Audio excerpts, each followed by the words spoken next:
Isang pinagpalang araw sa inyong lahat. Tayo po ay magninilay sa salita ng Diyos, ang pinagmumulan ng awa at tawa ng ating buhay, ang salitawa. Today we are celebrating the memorial of Korean martyrs, Saints Andrew Kim Taegon, Paul Chong Hasang, and companion martyrs.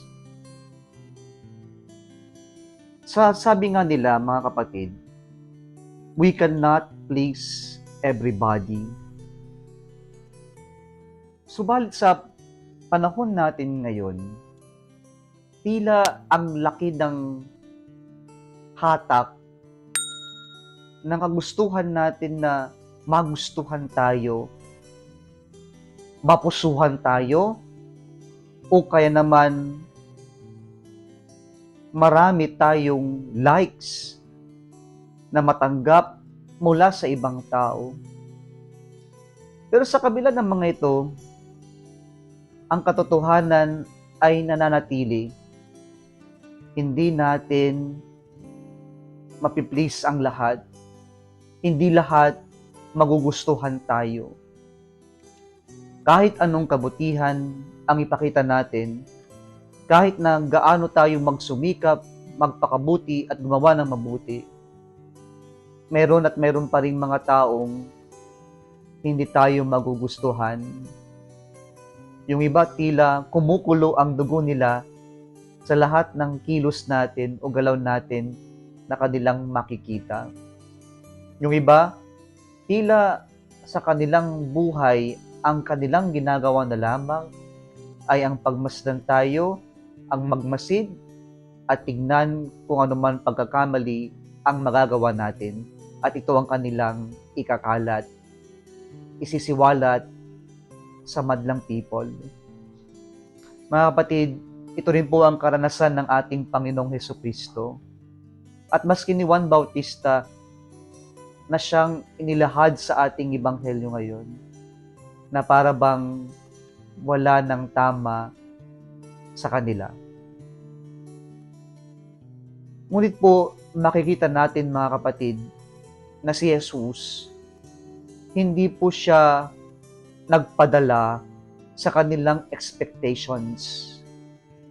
Walang tama kay Jesus sa ating ebanghelyo ngayon, sapagkat people expected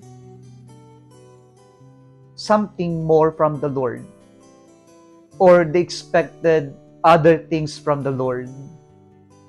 And so when they could not see their expectations from the Lord, people started criticizing Him, judging Him.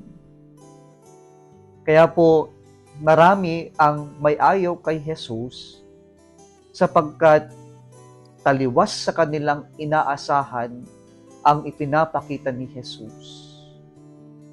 Mga kapatid, marami sa atin ang nagpapabilanggo sa expectations ng ibang tao, na para bang gusto nating kumilos ayon sa kanilang kagustuhan, ayon sa kanilang inaasahan, kaya minsan o kadalasan nasasakal tayo sapagkat nandun lamang yung kagustuhan na ma-please sila, kagustuhan na matanggap tayo, kahit alam naman natin hindi iyon nararapat o nababagay para sa atin.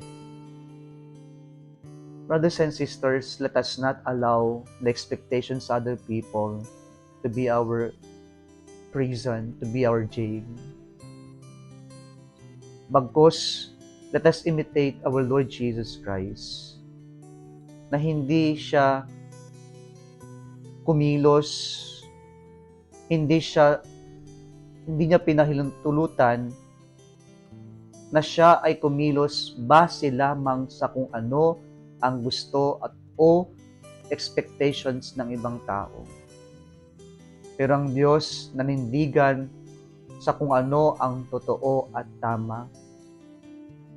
Nakakalungkot sa panoon sa lipunan natin, may mga taong babaliktarin ang ating sitwasyon o kaya naman patuloy na babaluktutin ang katotohanan at ang tama para lamang sila ang magmukhang tama, sila ang magmukhang mabuti, at tayo yung maging masama. Sa mga ganitong sitwasyon, huwag tayong mapanghinaan ng loob. Sapagkat kapag tayo ay nanandigan sa kung ano ang tama at totoo, kahit ano pang panlilinlang, kahit ano pang pagbabaluktot o pagbabaliktad sa katotohanan, hindi tayo matatalo, madadaig, sapagkat sa totoo at tama tayo kumakapit. Nawa gaya ni Jesus, matuto tayong manindigan sa kung ano ang tama at totoo. Muli isang pinagpalang araw sa inyong lahat.